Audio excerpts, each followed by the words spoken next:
নমস্কাৰ বন্ধু বান্ধৱীসকল, আশা কৰোঁ আপোনালোক আটাই ভালে আছে আৰু মই ভালে আছোঁ।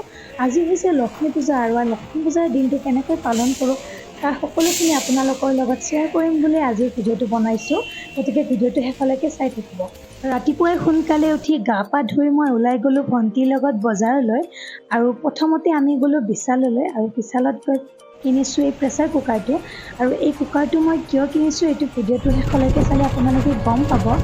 তাৰপিছত আমি আহিলোঁ ডেইলি বজাৰলৈ। আজি ডেইলি বজাৰতো পূজাৰ কাৰণে মানুহৰ ভিৰ যথেষ্ট হৈছে। আৰু আমি এই বজাৰৰ পৰা ধানৰ মুঠি, লক্ষ্মী আইৰ ফটো আৰু পূজাৰ 2 এপদ সামগ্ৰী, মাও আহিছিল বজাৰত, মায়ে ফল মূল আৰু কিবা কিবি লৈ লৈছে।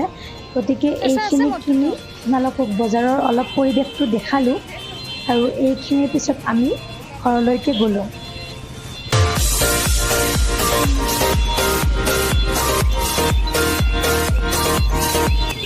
ঘৰ আহি মই এইটো চেক বনালোঁ, যিহেতু আমাৰ ঘৰৰ গোটেইকেইজনী লঘোণ আছিলোঁ, সেইবাবে এটা চেক বনাই খাওঁ বুলি ভাবিলোঁ। মায়ে ক'লে 3টা জাহাজী কল আছে, কল 3টা অকণমান পকিছে, তুমি জুইচে বনাই দিয়া। পিছত চাওঁ যে কল মাত্ৰ এটাহে পকিছে, বাকী 2টা কেঁচাই থাকিল, সেইবাবে জুইচটো অকণমান পনীয়া হৈছিল। আৰু জুইচখিনি বাৰু খাই বেয়া লগা নাছিলে, যিহেতু গাখীৰ দিছোঁ আৰু আলমণ্ড দিছিলোঁ। জুইচটো আমি গোটেইকেইজনী খালোঁ। খাই লৈ উঠাৰ পিছত পূজাৰ কাৰণে যা যোগাৰ কৰিবলৈ আৰম্ভ কৰিলোঁ। মা, মই আৰু ভণ্টি, আমি 3জনে মিলি পূজাৰ কাৰণে যা যোগাৰখিনি কৰিবলৈ ষ্টাৰ্ট কৰিছোঁ। এয়া লক্ষ্মী আইৰ আসনখন পাতিছোঁ।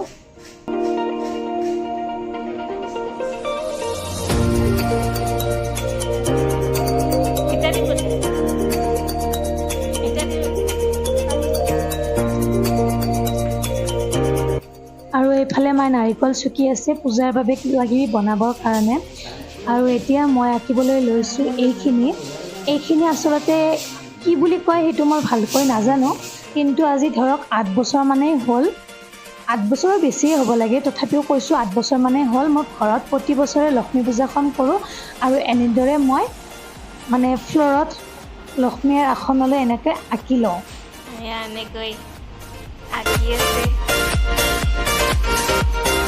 আৰু এতিয়া মাক অলপমান মই পাকঘৰত সহায় কৰি দিছোঁ। মায়ে পায়স, চুজি, লাড়ু, পিঠা এইখিনি বনাই আছে। আৰু এইটো যে মই বনাই আছোঁ এইটো আমি জোন পিঠা বুলি কওঁ, আপোনালোকে কি কয় নাজানো, মাজত যে নাৰিকল দিয়ে, এইখিনি বনাই লৈছোঁ। তাৰপিছত এয়া আমাৰ চুজি, নাৰিকলৰ লাড়ু, চুজি লাড়ু, লুচি আৰু জোন পিঠা এইখিনি হৈ গ'ল। আৰু আমাৰ পূজাৰ আসনৰো প্ৰায় যোগাৰখিনি হৈ গৈছে। তাৰপিছত আমি গোটেইকেইজনী গা পা ধুই মায়ে ধুনীয়াকৈ শৰাইখন আগবঢ়াই দিছে। তাৰপিছত এতিয়া আমি আটাই মিলি চাকি দিম। ঘৰৰ চাৰিওফালে চাকি দিব লাগে।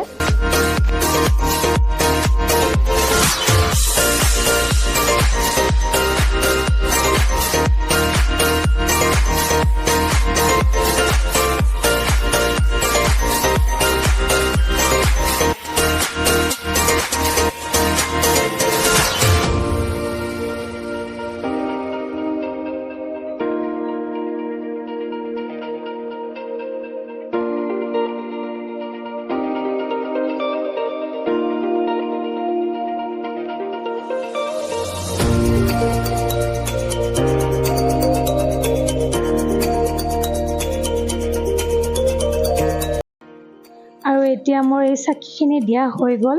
তাৰপিছত আপোনালোকক এটা বস্তু দেখাম। আমি 3জনীকে মায়ে এইবাৰ পূজাত কাপোৰ 3যোৰ বৈ দিছিলে, কেনেকুৱা লাগিছে কমেণ্ট কৰি জনাব দেই। মাৰ কাৰণে এটলিষ্ট জনাব। কাপোৰ কেইযোৰ বৰ কষ্টৰে বৈছে, প্ৰায় 6 মাহমান লাগিলে মাৰ কাপোৰ 3যোৰ বওঁতে। ইমান টাইম নালাগে আচলতে, অকণমান অসুবিধাৰ কাৰণে দেৰি হৈ গ'ল। তাৰপিছত মই বহিলোঁ পূজাত, আৰু যিহেতু মই লক্ষ্মী চৰিত্ৰখন পঢ়িম, গতিকে এইখিনি আপোনালোকক চবখিনি দেখুৱাব মই নোৱাৰিম, ভণ্টিয়ে যিখিনি পাৰে তাই দেখুৱাব।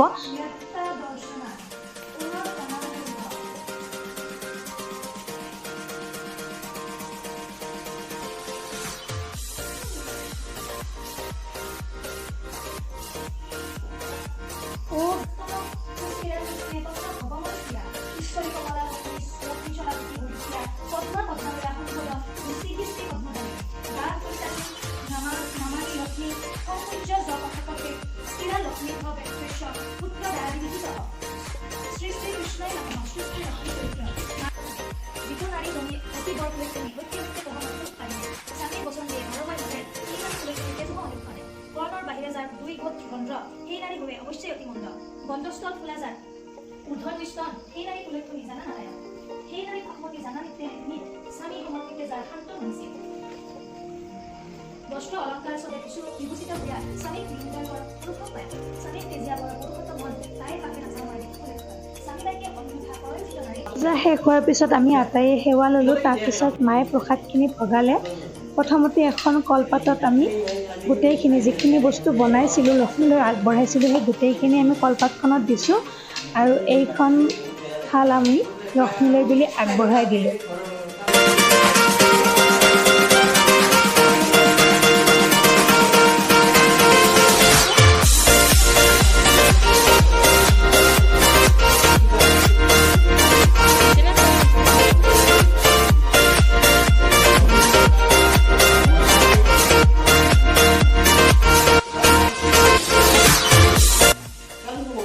লক্ষ্মীলৈ আগবঢ়োৱাৰ পিছত মই সেৱা লৈ দিনটো যে ব্ৰতত থাকিলোঁ আৰু এইখিনি খাই মই সেই ব্ৰতটো ভাঙিলোঁ।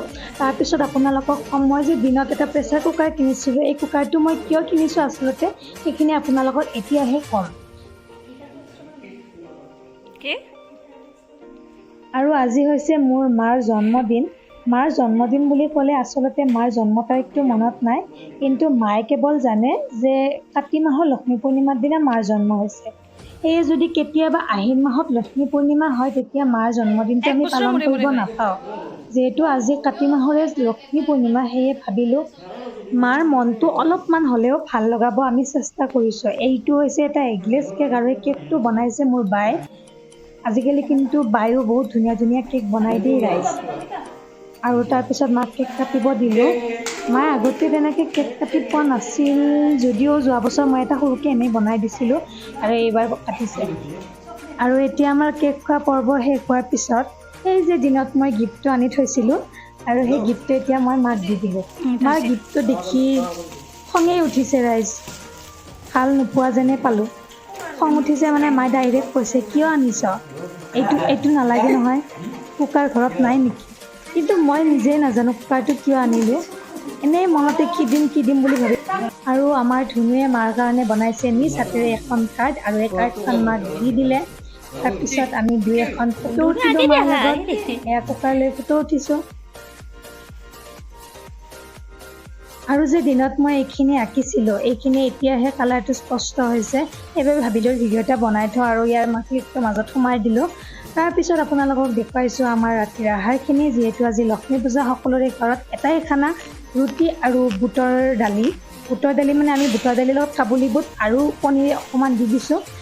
আৰু এইটোৱে আছিল আজিৰ ভিডিঅ'টো চাই কেনে পালে কমেণ্ট বক্সত কমেণ্ট কৰি জনাব নাপাহৰিব। আৰু যদি ভিডিঅ'টো চাই ভাল পাইছে তেনেহ'লে লাইক শ্বেয়াৰ কৰি দিব আৰু মোৰ চেনেলটো ছাবস্ক্ৰাইব কৰি দিব।